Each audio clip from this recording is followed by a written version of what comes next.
Your surname can break before your DNA does, and the first clue is often a Y-DNA match with strangers. A man opens his Ancestry results expecting a quiet confirmation. His surname is on the mailbox, on his father's birth certificate, on his grandfather's headstone, and in a family Bible where that same last name walks backward for generations. Then the Y-DNA page loads. His closest matches do not carry his surname. They cluster with men from another family entirely, a name he never heard at reunions, never saw on cemetery stones, and never tied to the old county map hanging in his hallway.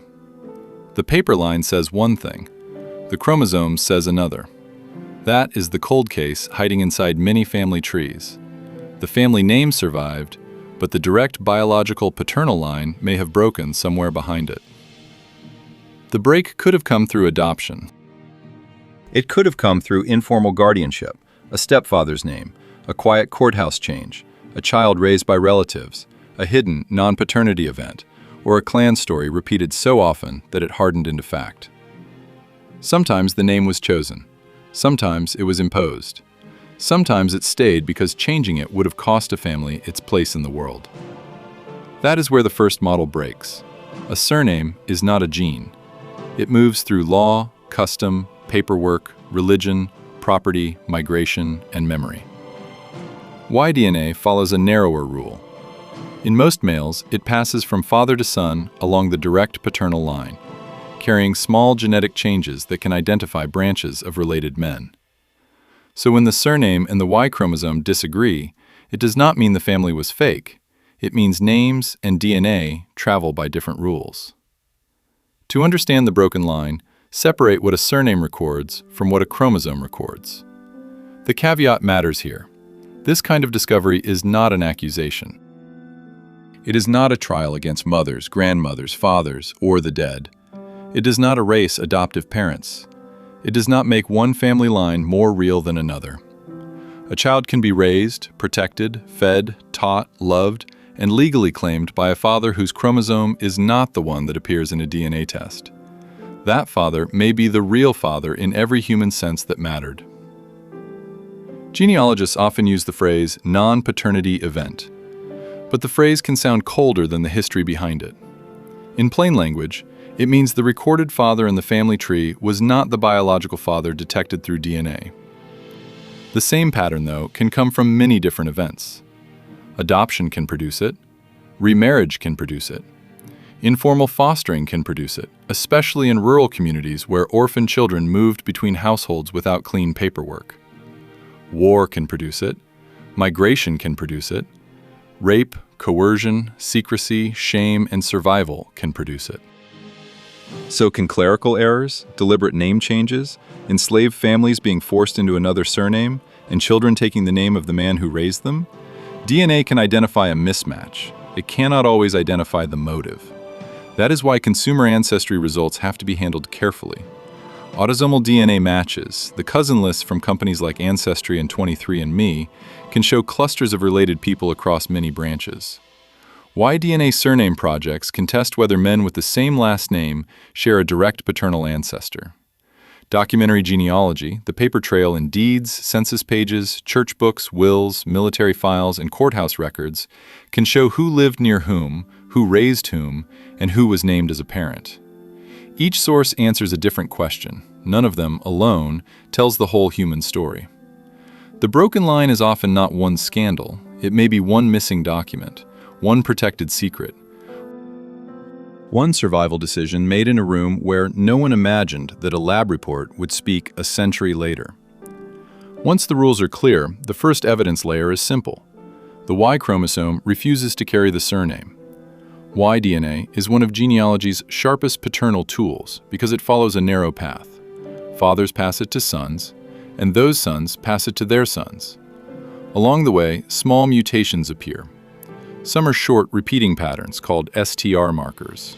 Others are single-letter changes called SNPs. Together, they work like timestamps on a very old paternal road. If two men share a recent paternal ancestor, their Y-DNA often looks close.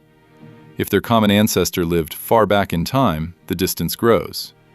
If they do not share that paternal line at all, the test can make the separation plain. Picture a Smith family from a county in Ohio. The records look clean. A living Smith descends from Thomas Smith, born in the 1840s. Another Smith descends from Thomas's brother. A third descends from a cousin who stayed on the original farm. They test their Y-DNA through a surname project, and their markers cluster tightly. The pattern says the paper tree and the paternal chromosome agree. Then one branch tests. Same courthouse records, same cemetery, same family Bible, same surname. But the Y-DNA does not land with the Smith men. It clusters with several men named Walker. That result does not tell the family what happened. It tells them where the question begins. Somewhere between the tested man and the documented Smith ancestor, a biological father may have come from the Walker line, while the child continued under the Smith name. The second layer was stranger because the surname was not the only witness. Autosomal DNA looks across nearly all the chromosomes inherited from both parents. It mixes every generation.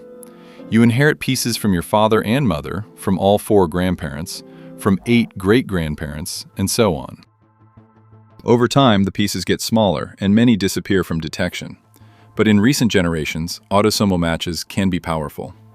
If the Smith tester matches close cousins from the documented Smith branch, the break may be farther back or limited to the direct paternal line. If he does not match expected Smith cousins, but does match many descendants of the Walker family from the same county, the broken point becomes easier to place. The measurement often appears in shared centimorgans, a way of estimating how much DNA 2 people share. A second cousin shares more than a fourth cousin. A half relationship has a different shape from a full one. When several matches all descend from the same neighboring family, and their shared segments point toward the same generation, a quiet pattern becomes visible on the screen. This is where surnames become dangerous if they are treated as proof. In Britain, surname and Y chromosome research showed both sides of the problem. Early work associated with Brian Sykes helped popularize the idea that men with old surnames could sometimes share a detectable paternal signature. Later research by geneticists, including Turi King and Mark Jobling, showed a more complicated picture. Some surnames strongly correlated with Y-DNA, especially rarer names that began with fewer founders. Other surnames were genetically scattered, carrying many unrelated paternal lines under the same label. That finding matters far beyond Britain. A surname can be ancient in records and still fragmented in DNA. A name can look stable on the page while it absorbs unrelated male lines through adoption, remarriage, migration, social pressure, or simple historical accident. A famous surname can feel like a castle wall. Genetically, it may be a crowded doorway. The mismatch becomes harder to dismiss when the same pattern appears across surnames, counties, clan names, and family myths. The old family story may still contain truth, but not the kind of truth people thought it was. Names change more often than family legends admit. An immigrant family arrives at an American port with a surname shaped by another alphabet. A clerk writes what he hears. A son shortens the name because employers keep mispronouncing it. A grandson chooses a spelling that sounds more American on a factory application. The Y-DNA did not change at Ellis Island or any courthouse. The label did. In another family, a child loses his father young. His mother remarries. The stepfather raises him, signs school papers, stands beside him in a church photograph, and gives him a surname that becomes the one carried by his descendants. A century later, a Y-DNA test calls the line broken. The family may call it love. The evidence points in a narrower direction. For enslaved families in the United States, surnames could come from an enslaver, a former enslaver, a plantation, a labor contract, a famous political figure, a chosen ancestor, or a record keeper who had no interest in preserving the truth. After emancipation, many families selected names as acts of identity and protection. Others kept names already forced into documents because those records were the only way to prove marriage, children, labor, or land. For indigenous children taken into schools, missions, or adoptive households, names could be replaced by English or Spanish ones. A surname could mark a school file, a baptism, a government register, or a family separation. In those cases, the distance between the name and the chromosome is not a romance mystery. It is a record of power. Scotland and Ireland add another layer. Clan surnames often sound like direct descent from one heroic ancestor, but clan identity could include kinship, allegiance, land, employer relationships, fosterage, protection, and patronage. A man might take a clan name because he lived under that lord's authority, fought with that group, rented that land, or needed the shield of a stronger name in a violent period. That does not make the clan identity meaningless. It means it was social before it was genetic. The more famous the surname myth, the more likely many unrelated male lines gathered beneath it. A powerful name attracts followers, tenants, dependents, adopted children, married-in households, and people seeking safety. The story becomes one flag. The Y chromosomes underneath may come from many roads. The American case can be even more tangled. A surname may come from a legal father, an adoptive father, an enslaver, a sponsor, a landlord, a minister, a military officer, or a courthouse clerk filling a line in a ledger. A child born in one household may grow up in another. A widow may return to her parents and use their name for her children. A man fleeing debt, violence, or stigma may cross a state line and become someone else. Historical surname inheritance is a social system, not a genetic system. It tells us how societies tracked households, property, legitimacy, labor, and belonging. It was never built to preserve a perfect biological map. That is why clan myths and surname legends can survive, while the paternal DNA underneath them fractures into separate lines. The genome kept one more record. To see how this happens inside one family, imagine a retired man named Robert, not a real private person, but a case built from patterns genealogists now see often. His grandchildren buy him an ancestry kit because he has always been the keeper of the family story. He owns the photographs. He knows which uncle fought in which war. He can point to the family cemetery from memory. His surname is Harding. The Harding line, according to the paper tree, runs back to a 19th century farm family in Kentucky. Robert has a scanned Bible page showing births and marriages. He has photographs of weathered stones in a small cemetery near a road that used to be a wagon path. The same surname appears in the 1880 census, then again in tax records, then again in a deed where two brothers divided land after their father died. The story looks ordinary. That is what makes the result feel so violent. Robert joins a Harding Y-DNA project expecting to match men who descend from the same farm family. Several Hardings in the project carry a similar Y-DNA signature. Their STR markers line up closely. Their SNP branch points toward a shared paternal ancestor within the genealogical time frame. Robert does not match them. His closest Y-DNA matches cluster with men named Mercer. At first, the family blames the test. Then they test another Harding cousin from Robert's branch. The same pattern appears. A third cousin from a different son of Robert's great-grandfather matches the Harding cluster, not Robert. The map on the kitchen table changes. The break is no longer somewhere in deep time, it is closer. Autosomal DNA then gives the case shape. Robert's match list shows expected cousins from his mother's side. It also shows matches from the Harding family, because families marry into each other, records overlap, and autosomal DNA carries many lines. But one cluster stands out. Several people in the database descend from a Mercer family who lived one farm away from the Hardings in the 1880s. The shared centimorgans are not random. The matches are too close for a coincidence from 300 years ago. Cousin triangulation points toward a common ancestral couple in that same county, around the same period when Robert's great-grandfather was born. A road separates the two farms on the old map. The simple explanation would be an affair. That may be true in some families. But it is only one possibility, and it is often the one people reach for too fast. The Harding child may have been informally adopted after a parent died. A Mercer man may have fathered a child before leaving for work, war, or another marriage. A stepfather may have raised the child so completely that his surname became the only name that mattered. There may have been coercion. There may have been a birth hidden to protect a woman from shame.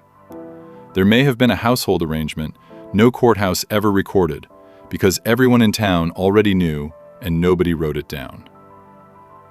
DNA finds the broken point more easily than it explains the pressure around it. Robert's paper tree does not vanish. The Harding men still raised children, bought land, buried parents, carried coffins, signed documents, and built the family Robert knew. The cemetery stones are not fake. The Bible page is not fake. The house stories are not fake. But the biological paternal line moved one house down the road. That sentence can rearrange a person's identity. It can also make the past more human. The family was not a straight line of names carved into stone. It was a neighborhood, a marriage market, a set of fields, a church, a crisis, a secret, and a child who needed a place to belong. The broken surname is not the end of the story. It is the place where the story becomes three-dimensional. That family scene opens the deeper mechanism. Surnames are narrow labels. Genetic identity is a web.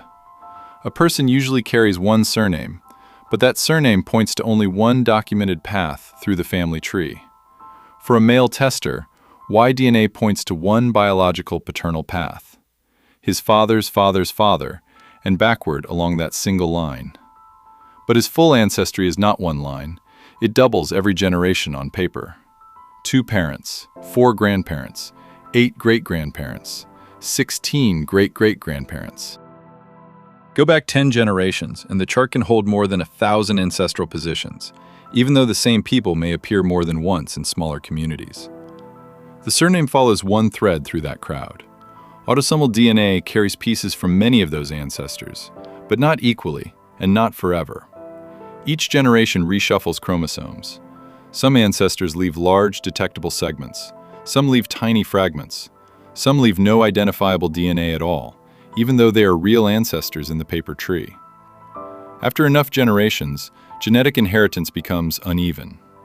That is where the old mental model fails. People often treat the surname as the spine of ancestry. The genome treats it as one corridor in a much larger archive. Y-DNA haplogroups make that corridor visible. A haplogroup is a deep branch on the paternal tree, defined by mutations shared by men who descend from a distant common ancestor. STR testing can help compare recent branches. SNP testing can place a man on a more precise twig of the paternal tree. In surname projects, those results can show whether men of one name descend from a founder line or from many unrelated founders. Founder effects can make a surname look genetically strong. If one man had many surviving sons, and those sons had more sons, his Y-DNA signature can dominate a name in one region. A surname project may then show a large cluster of men who all carry the same paternal mark. But the opposite also happens. A common occupational surname, a place name surname, or a surname adopted by many households can contain several unrelated paternal lines from the beginning. Smith, Miller, Taylor, Baker, Hill, Wood, and many other names could arise independently in different places. There was never one original father for every man with that name. Bottlenecks add another distortion. War kills male lines. Disease empties villages. Migration sends one brother overseas and leaves another behind. Social exclusion forces families into new names or new communities. In some places, property law favored one heir, while younger sons disappeared from records. In other places, famine, slavery, forced schooling, or displacement compressed family memory into whatever documents survived. The surname looks continuous because it is visible. The genetic record underneath may be missing whole rooms. Mitochondrial DNA gives the mirror image. It passes from mothers to all their children, but only daughters usually pass it forward. It follows the mother's mother's mother line. It almost never preserves the surname because most surname systems followed men. Yet mitochondrial DNA can carry a maternal story that the family name ignored for centuries. A man may discover that his Y-DNA contradicts his surname. A woman may discover through mitochondrial DNA that her direct maternal line points to a region, community, or migration never mentioned in the family story. Autosomal DNA may show cousin clusters from lines no one remembered because daughters married out, widows remarried, children were renamed, or records centered only on men. The deepest proof is not that one test is superior. Each test sees a different slice of the archive. Y-DNA sees one paternal corridor. Mitochondrial DNA sees one maternal corridor. Autosomal DNA sees a shifting mosaic from many ancestral lines. Documentary genealogy sees names, households, laws, and witnesses. None of them alone is the whole family. Together, they reveal why surname identity is structurally fragile. The surname feels like identity because it is spoken every day. It appears on passports, diplomas, mailboxes, uniforms, wedding announcements, and grave markers. But genetically, it is one small passage inside a far larger building. Once the genome has corrected the surname, the final question is not only what happened, it is what the discovery should mean for the living family. DNA can make strong conclusions, but only within its lane. It can show whether two tested male lines likely share a recent paternal ancestor. It can show whether a group of men with the same surname cluster around one Y-DNA signature or scatter into separate paternal origins. It can show whether autosomal cousin matches point toward a likely family, a likely generation, or a likely county. It can show when a paper ancestor is genetically unsupported by the people who should connect through that line. Those are powerful conclusions. But DNA does not automatically prove betrayal. It does not prove illegitimacy, in the cruel sense older records used that word. It does not prove ethnicity by surname. It does not measure worth, belonging, loyalty, love, or the moral truth of a household. It does not tell you whether a silence was selfish or protective. It does not tell you whether the people involved had any freedom at all. This is especially important with adoption and chosen family. A legal or social father may be the one who stayed. He may be the one who worked nights, signed forms, taught a child to drive, paid for shoes, sat in hospitals, and carried the family through grief. A chromosome can identify biological origin. It cannot replace lived parenthood. The evidence points in a narrower direction. It asks for care. When a surname breaks in DNA, the responsible path is slow. Compare tests if possible. Test more than one branch. Use Y-DNA for the direct paternal question, autosomal matches for recent cousin clusters, and documents for time, place, and circumstance. Protect the privacy of living people. Do not post accusations in public family groups. Do not force older relatives to answer before they are ready. Silence may have been fear, shame, trauma, or a promise made to someone who is gone. The record was built by people under pressure. The interpretation should remember that. For some families, the discovery brings relief. A confusing match list suddenly makes sense. An unknown grandfather gets a surname. An adopted line finds medical context or biological cousins. A family rumor becomes documentable. For others, the result hurts. The name on the headstone no longer explains the chromosome. The portrait over the fireplace becomes both ancestor and question. Both reactions can be true. The broken line is not proof that the family was a lie. It is proof that the record was incomplete. That brings the title back into focus. Your surname may be lying, but the genome is not trying to destroy the family story.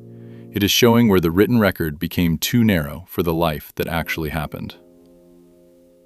A surname is a label carried through law, grief, migration, love, coercion, and survival. It can preserve a father's care. It can hide a mother's danger. It can honor an adoptive household. It can erase an enslaved ancestor. It can protect a child from stigma.